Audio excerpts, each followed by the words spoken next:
Bienvenue dans cette partie qui consiste à vous présenter la conversion entre les différents types de données. Donc ici, ce qu'on va faire, on va prendre un exemple d'air. On va commencer par définir notre variable qui est une chaîne ici que l'on souhaite convertir en chaîne de caractères, en type de données, en un entier plutôt. Donc ici maintenant, si on veut changer à un entier, on va déclarer notre variable nombre, et ici on va mettre int val de nombre. Ok, là on peut voir ici nombre int val de nombre. Ok, maintenant on aura la valeur du nombre en question, et ici on va pouvoir faire un var dom pour avoir ce que notre nombre, le type de données de notre nombre à ce niveau. Là on peut avoir que ceci va être changé à intérieur. Ok, ici maintenant on va rafraîchir indefinite nombre. Ok, c'est plutôt chaîne ici.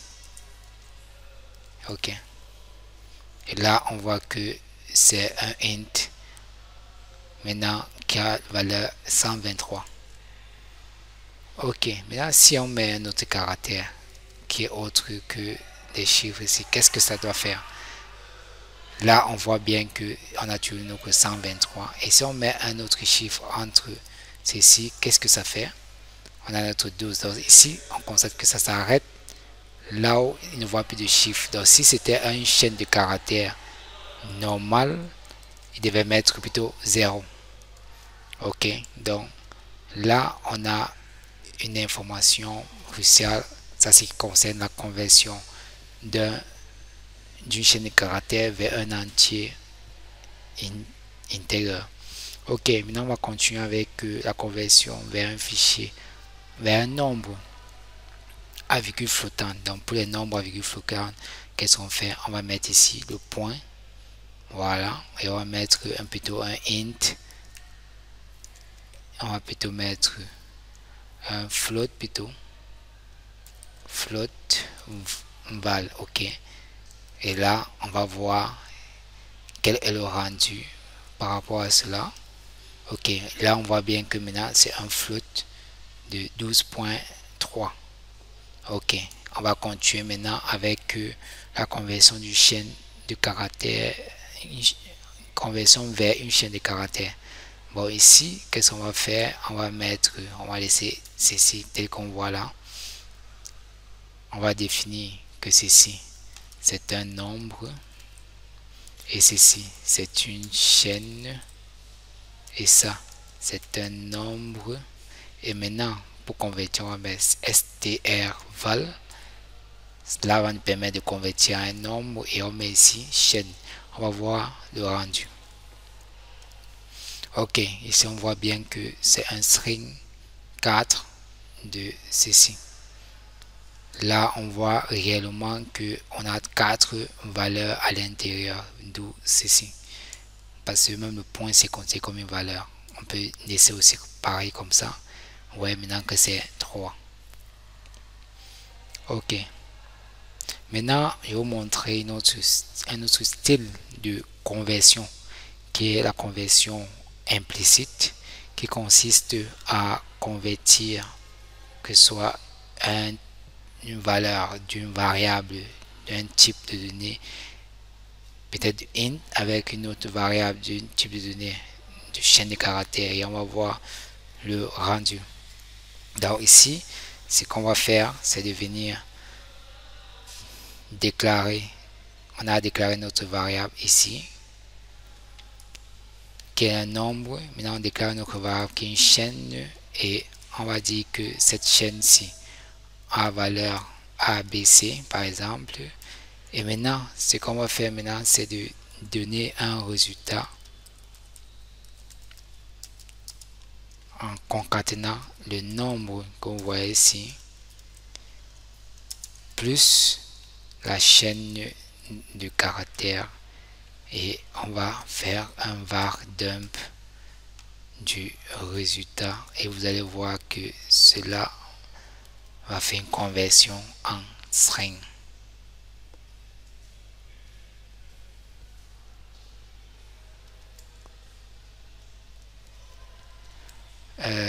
Ce serait plutôt 10 plutôt ici. On va mettre plutôt les chiffres ici.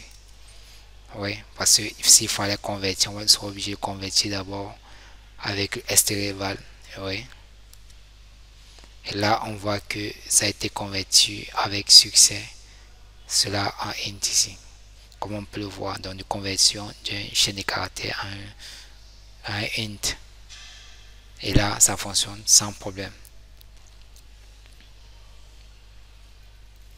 Maintenant, on va voir ce qu'on appelle les conversions entre types de données composites, c'est-à-dire, on va prendre l'exemple avec un type principalement, c'est la conversion d'un tableau en chaîne de caractères string. Donc, on va déclarer notre tableau. OK. Qui a pour valeur, on peut définir qui a pour valeur 1, 2, 3. Et on va pouvoir avoir une chaîne. On va pouvoir ressortir, donc convertir ça en une chaîne en utilisant la fonction implode et en définissant comment cela va être séparé. Donc on peut séparer par les virgules, par les barres. Donc on va faire un exemple, vous allez voir. Et on va définir dire que c'est le tableau aussi et on va faire un var dump de chaîne. OK. Et là, je rafraîchis et on va voir qu'il y a 1, il y a 2 et il y a 3.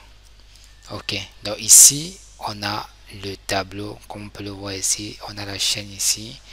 On a notre var dump, comme on peut le voir ici. Maintenant, comme on a ce var dump, on a ces différentes informations. Ce qu'on va maintenant faire, c'est quoi? Principalement, on va pouvoir voir que ceci a été séparé par des virgules. Maintenant, si on veut que ce soit séparé plutôt par des slash, on met ce slash et vous voyez voir que c'est séparé par des slash. Donc ça dépend du caractère que vous souhaitez mettre à ce niveau-ci. Vous voyez. Donc libre à vous de faire, d'utiliser ce que vous souhaitez pour le développement.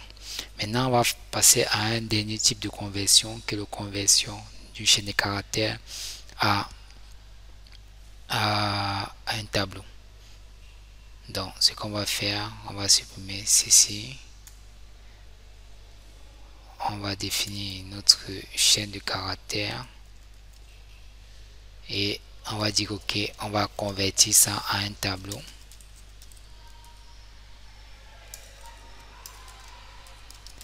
En utilisant maintenant explode qui va nous permettre de dire que quel élément qui va nous permettre de séparer, c'est la virgule ici, c'est ça qui nous permet de séparer et quelle est la chaîne de caractères que ça doit prendre, chaîne. OK, et on va voir que c'est tableau qui doit être affiché.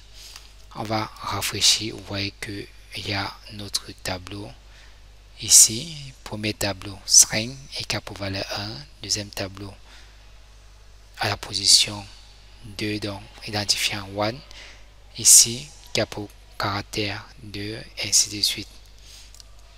OK, donc c'est tout pour cette partie qui concerne la conversion entre les types de données composites, les types de données, les conversions des différents types. Et si vous avez des questions, n'hésitez pas à poser dans les commentaires de la partie questions.